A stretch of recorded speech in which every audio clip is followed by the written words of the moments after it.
Thanks so much for joining us. I'm Lorelei Schmayo. This is the MeWe Metaphysics and Wellness Fairs for energizing body, mind, heart, and soul. We have events throughout the Northwest, including online, and we interview our practitioners and vendors to let you know who we are before you meet us at an event. I'm here today interviewing Tom about his products. Tom, I'm excited to be with you. So what is it that you do? What do you offer at our events? Well, I have kanji, kheer, Monsieur Watt, and khichdi for all. These are all lentil and rice products with herbs and spice. They all have come in a bag, about a 6-ounce bag. They make about a quart, 4 to 5 cups of water, 40 to 60 minutes on the stovetop, and you have a nice, easy to digest, hydrating meal. The spices also come in the bottles here for value conscious people. They buy their own lentils and rice by the pound. And I just have a good time with this. I have 8 or 7 different flavors, the color of the rainbow. I do Saturday market here in Eugene and shows such as yours up and down the West Coast. So Well, that's what I do. tell me a little bit about how you came to make this food and what it is you so value about this food and why you want to make this available to people. Well, I've been cooking for about 40 years now, and about 15 years ago, I turned a corner with my cooking and my occupation, as many people do. And it was toward yoga and the spiritual lifestyle, the wellness lifestyle.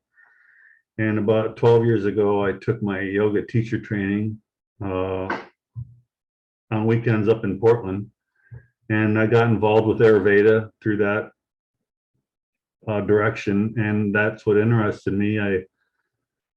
After graduation 2011, I took a trip to the Golden Temple over in Amritsar, where they make khichdi for 50,000 people a day at Langar. And I've been cooking on massive big scales in my life at resorts and whatnot, but to go over there and see that on that scale, it's been happening for hundreds of years, is just mind-blowing, even to sit here and talk about right now.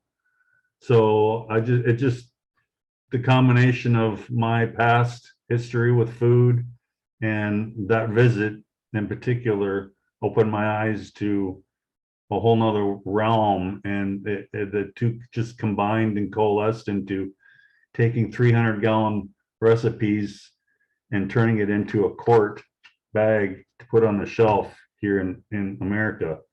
And I did it. And it happened to all coalesce during COVID. So I got to do something productive while, I couldn't go outside. It's thrilling. So you mentioned Ayurveda. Some people listening might not know what Ayurveda is. Could you tell us a little bit about that and the importance of it?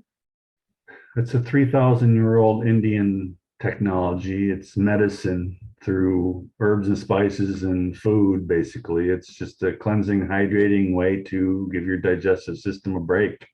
In today's world, it's a lifestyle, but simpler than that. It's just eating with the seasons, and it's a vegetarian / vegan diet. And it's just ultimately what I'm pushing it as is a easy to digest, hydrating meal that gives your digestive system a break. I mean, that's layman's terms. And the rest of the colors and the doshas are going to be a personal preference on the individual wanting to get involved in it at all.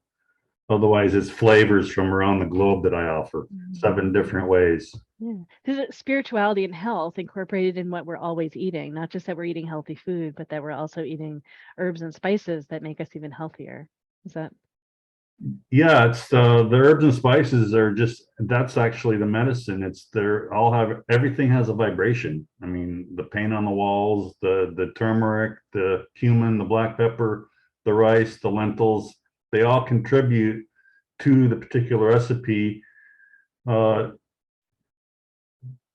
balancing the particular dosha. And it's just been worked out by humans for humans over the last 3,000 plus years. So it's not really something to argue with. It's something to embrace and make use of. And that's all I'm trying to do, is just further introduce and educate people, to the facts of Ayurveda is real. It's not some weird new wave thing. It's just an ongoing situation that can be taken advantage of or not. This is just the direction that the universe has given me to do what I do. Yeah, and we talked about how many of your ingredients are organic or non-GMO. Yeah, That's all really my important. lentils and rice in all these bags, the lentils and rice are organic, and all the herbs and spices are non-GMO. For the reason being that some of these herbs and spices I can't get organic at all, so I decided to just take the level to the non-GMO. And so again, all the herbs and spices are non-GMO, and all the lentils and rice are organic. Great. It's great. Well, if people want to connect with you and buy your products and learn more, where do they go on the web to find out more information? Kitcheryforall.com. That's And could you spell that? Yeah, go ahead. KITCHARI, the number 4, all.com, kitcheryforall.com. Great, great. I'm excited to be sharing your products with people at our events. Thanks I'm for thrilled as well. Oh, all right. And for all of you listening and watching, you can find out more about all of our events at mewefairs.com. That's MEWEFAIRS.com. Thanks so much, Tom.